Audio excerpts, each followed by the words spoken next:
पूरा भारत देश अपना 72वां स्वतंत्रता दिवस मना रहा है और मैं अपने सभी दर्शकों को स्वतंत्रता दिवस की हार्दिक शुभकामनाएं देती हूँ। जहाँ डाल डाल पर सोने की चिड़िया करती है बसेरा, वह भारत देश है मेरा। ये गाना हम स्कूल्स में, कॉलेजेस में और आज भी यह गाना हम सुनते हैं। पर क्या वह सोने की चिड़िया आज है भारत? क्या भारत में लड़कियां सुरक्षित है? जी हाँ, मैं बात कर रही हूँ भारत में हो रहे लड़कियों पे दुष्कर्म की। लड़कियों पे ना सिर्फ गैंग रेप हो रहे हैं, बल्कि उनके घर में ही उनके पड़ोसी हुए, उनके दोस्त हुए, उनके संचालक हुए, वही उनका गैंग रेप कर रहे हैं और उन्हें मार डाल रहे हैं। भारत जो सोने की चिड़िया कहा जाता था, अब वह सोने की चिड़िया नहीं रही। अब हमारा देश जो है वह आज़ाद नहीं रहा। जितने भी महापुरुषों ने हमारे भारत देश के लिए अपनी जान गंवाई, हमारा भारत देश पूरा स्वतंत्र होने के लिए, एक स्वतंत्र राज्य के लिए अपनी जान गंवाई, पर आज वही जान छोटी छोटी मासूम बच्चियां दे रही है और जितने भी टीनेजर्स बच्चियां हैं वह दे रही है। इसी सिलसिले में हमसे हमारे संवाददाता जुड़े हैं युवराज सिंह, जो कि बताएंगे क्या मध्य प्रदेश और भारत में लड़कियां सुरक्षित है? क्या मध्य प्रदेश में जो लड़कियां हैं उनके माँ बाप उनको बाहर भेजने के लिए तैयार है एजुकेशन के लिए, या बाहर फ्रेंड्स की टूर के लिए, या बाहर घूमने फिरने के लिए? आइए हम सीधे चलते हैं अपने संवाददाता युवराज सिंह के पास। युवराज, हमें ये बताइए कि क्या जो लड़कियां हैं, टीनेजर्स लड़कियां हैं, वह उनके माँ बाप जो है उनको बाहर भेजने के लिए तैयार है? मतलब बाहर एजुकेशन लेने के लिए उनके माँ बाप तैयार हैं उनको बाहर भेजने के लिए? 15 अगस्त का दिन कहता आजादी अभी अधूरी है, सपने सच होने बाकी हैं, रावी की शपथ न पूरी है। प्राजक्ता, मैं आपको बता दूं कि ये जो मैंने पंक्तियां बोली है, ये माननीय पूर्व प्रधानमंत्री अटल बिहारी वाजपेयी की कविता से ली गई है। और वाकई में जो अटल बिहारी वाजपेयी जी ने कहा है वो मुझे वाकई में अब सच होते हुए दिखाई दे रहा है, क्योंकि दुष्कर्म की घटनाएं लगातार मध्य प्रदेश में बढ़ती जा रही हैं। ऐसे में मुझे तो नहीं लगता है कि यहाँ का युवा अभी भी अपने आप को आज़ाद देश का वासी समझता होगा। ताज़ा आंकड़ों के अनुसार, नेशनल क्राइम रिकॉर्ड ब्यूरो के अनुसार पिछले 10 सालों में मध्य प्रदेश में रेप की घटनाएं रिकॉर्ड तोड़ बढ़ी हैं। इसमें मध्य प्रदेश ने यूपी और बिहार को कई माइल्स पीछे छोड़ दिया है।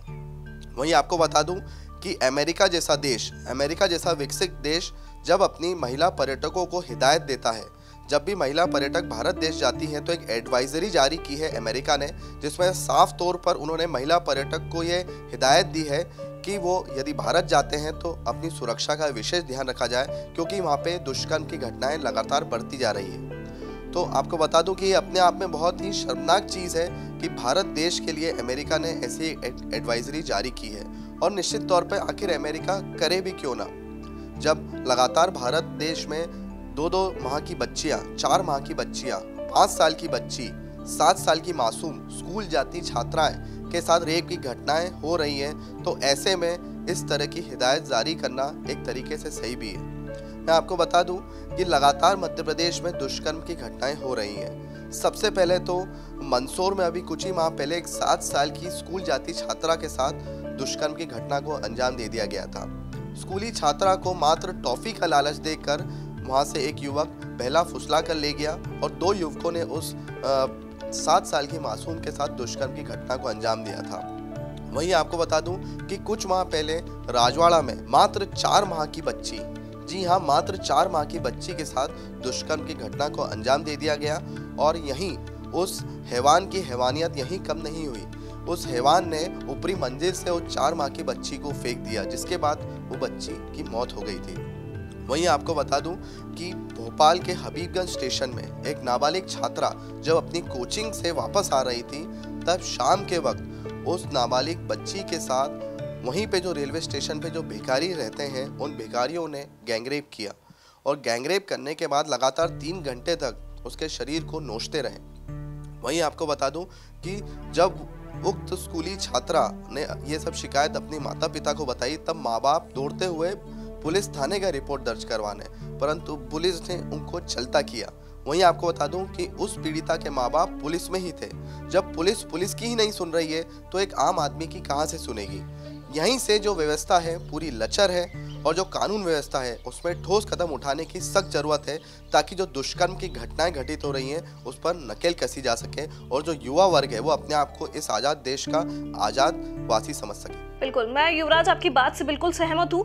मैं आपको ये बताना चाहती हूँ कि जो मंदसौर में जो गैंगरेप हुआ, उसकी जो बच्ची थी वह 7 साल की जो बच्ची थी वह इंदौर के एमवाय हॉस्पिटल में उसका पूरा जितना भी हॉस्पिटलाइजेशन था, जितना भी ट्रीटमेंट था वह कराया गया।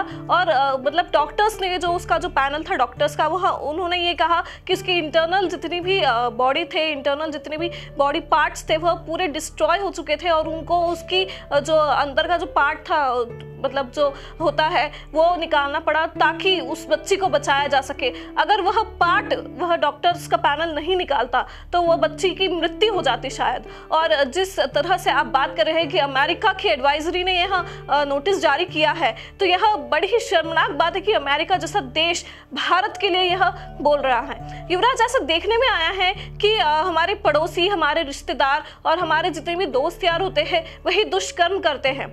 इसके बारे में आप क्या कहेंगे? जी हाँ प्राजक्ता, मैं आपको बता दूं कि नेशनल क्राइम रिकॉर्ड ब्यूरो ने एक सर्वे किया है, एक आंकड़ा निकाला है जिसमें कि राजस्थान में 99.4% केसेस में जो रेप की घटनाएं घटित हुई हैं पिछले 10 सालों में, वो रेप की घटनाएं या तो किसी रिश्तेदार ने उसको अंजाम दिया है या फिर किसी परिचित ने उस घटना को अंजाम दिया है। ऐसे में ये सोचने वाली बात है कि यदि एक आम लड़की, एक आम बच्ची अपने ही घर में सुरक्षित नहीं है तो वो अपने आप को आखिर कहाँ सुरक्षित महसूस करेगी। क्योंकि आपको बता दूं कि जो एक बच्ची होती है, एक नाबालिग बच्ची होती है, वो अपने रिश्तेदारों को, अपने काका को, अपने बड़े पापा को, अपने ताऊजी को, अपने सभी जो रिश्तेदार हैं उनको एक तरीके से अपनापन महसूस करती है। यदि वहीं पे लड़की सुरक्षित नहीं है तो निश्चित तौर पे आखिर समाज भी क्या कर सकता है, कानून भी क्या कर सकता है जब अपनों के बीच में ही वो बालिका सुरक्षित नहीं है। इसके लिए मैं आपको बता दूं कि ये जो समय आया है, इस समय में आत्ममंथन का समय है। समाज को सोचना चाहिए कि आखिर जो मानसिकता विकृत हो रही है वो क्यों हो रही है। मेरे ख्याल से जो व्हाट्सएप और फेसबुक पे जो अश्लील सामग्रियाँ परोसी जा रही है, जो पॉर्न मूवीज़ जो दिखाई जाती है, काफ़ी सरलता से ये व्हाट्सएप पे एक आम व्यक्ति को मिल जाया करती है। यहीं से जो मानसिकता दूषित हो रही है, मेरे ख्याल से सरकार को इस पर सख्त से सख्त कदम उठाना चाहिए। जो व्हाट्सएप पे पॉर्न मूवी जो सर्कुलेट होती है उस पर लिटरली बैन लगाना चाहिए, ताकि जो मानसिकता विकृत हो रही है समाज की, उससे बचाया जा सके समाज को। बिल्कुल युवराज, मैं आपकी बात से बिल्कुल सहमत हूँ। युवराज की बात से मुझे एक बात याद आई कि अभी हाल ही में एक 19 साल की बच्ची जो मूक बधिर थी भोपाल में, उसके साथ उसके हॉस्टल के संचालक ने ही दुष्कर्म किया। जो मूक बधिर बच्ची थी, जो एक सुरक्षित स्थान पर रह रही थी, उसके हॉस्टल के संचालक, जबकि हॉस्टल में जो लड़कियां रह रही है वो हमारे स्टूडेंट, जो हमारा स्टूडेंट होता है वैसी होती है, वो हमारी बच्ची की तरह होती है और हमारी बेटी की तरह होती है, और बेटी के साथ ही उस संचालक ने दुष्कर्म किया। और जबकि वो मूक बधिर थी, युवराज मैं आपको बता दूं वो मूक बधिर थी और वो अपने इमोशंस किसी के साथ शेयर नहीं कर पाई।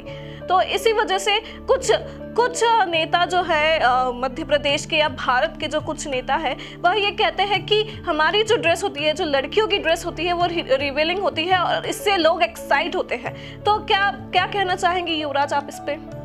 जी हाँ प्राजक्ता, मैं आपको बता दूं कि काफ़ी लोग ऐसे बुद्धिजीवी हैं जिनका मानना है कि लड़कियां रिवीलिंग ड्रेसेस पहनती है, जिसके बाद आम व्यक्ति की सोच एक्साइट हो जाती है और ऐसी रेप की घटनाओं को अंजाम दे दिया जाता है। ये सरासर गलत है। ये वाकई में आपको बता दूं कि सोच का फ़र्क है, क्योंकि ऐसी भी कई लेडीज़ हैं जो कि मात्र साड़ी पहनती हैं, पारंपरिक वेशभूषा पहनती हैं, परंतु उनके बावजूद उनके साथ रेप की घटनाओं को अंजाम दे दिया जाता है। यहीं की आपको एक घटना बता दूँ कि जो भोपाल में एक छात्रावास था, वहाँ पर जो छात्रावास अधीक्षक था, वो अपनी जो बच्चियाँ थी जो उस छात्रावास में रहती थी, उनके साथ रेप की घटनाओं को अंजाम देता था। वहीं उनको उनके अश्लील फोटोज़ कैद कर लिया करता था और उनको ब्लैकमेल करता था, जिसके बाद और जो लड़कियां थी वो मूक बधिर थी, वो अपने दर्द को बयां भी नहीं कर सकती थी। तो ऐसे में मुझे ऐसा लगता है कि आदमी को खुद को सोचना चाहिए कि वो किस दिशा में जा रहा है, क्योंकि आज का वर्ग जो है पढ़ा लिखा वर्ग है, परंतु जो इमोशंस है वो बिल्कुल ख़त्म हो गए हैं। तो ऐसे में व्यक्ति को खुद सोचना चाहिए, क्योंकि आत्ममंथन का समय है ये। जब ऐसी घटनाएं हमें पेपर या फिर मीडिया न्यूज़ चैनल में सुनने को मिलती है तो निश्चित तौर पर काफ़ी दुख होता है, काफ़ी पीड़ा होती है कि 72वां स्वतंत्रता दिवस, एक तरफ तो अपना भारत देश मना रहा है, 21वीं सदी में हम पहुंच चुके हैं, टेक्नोलॉजी का इतना विस्तार हो चुका है, उसके बावजूद भी हमारी मानसिकता इतनी विकृत हो चुकी है। युवराज, मैं आपसे ये पूछना चाहती हूँ कि क्या मध्य प्रदेश शासन इस पे कोई पॉलिसीज या कुछ नॉर्म्स इस पे उन्होंने क्रिएट किए हैं या कुछ लॉन्च आगे वो करने वाले हैं?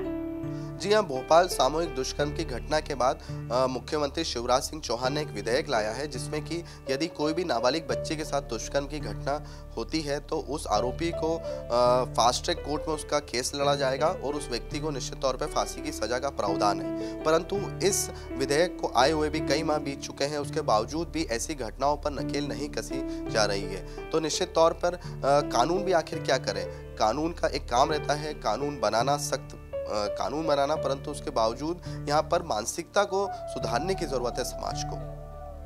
बिल्कुल युवराज, हमारे साथ बने रहने के लिए बहुत बहुत धन्यवाद। मैं अपने दर्शकों से ये कहना चाहती हूँ कि अगर आप अपनी बच्चियों को बाहर कोचिंग के लिए पढ़ाने के लिए भेज रहे हैं या अपनी बच्चियों को आपने शहर के बाहर भेज रखा है तो उनको कुछ सेफ्टी पर्पस अपने साथ रखने के लिए कह दे, या पेपर स्प्रे उनको रखने के लिए कह दे, या कुछ छुरी या चाकू या मिर्ची का पाउडर रखने के लिए कह दे ताकि वो अपने आप को सुरक्षित महसूस कर सके। प्रदेश सरकार ने कुछ ऐसे नंबर्स भी दिए हैं जैसे निर्भया नंबर है, उन नंबर्स को अपने मोबाइल कॉन्टैक्ट्स में फीड कर ले ताकि कहीं पर भी उनको ऐसा लगे कि हाँ ये ऑटो वाला गलत है या हाँ ये कैब वाला गलत है, हाँ ये टैक्सी वाला गलत है, तो वो तुरंत उस निर्भया के नंबर पे फोन कर सके।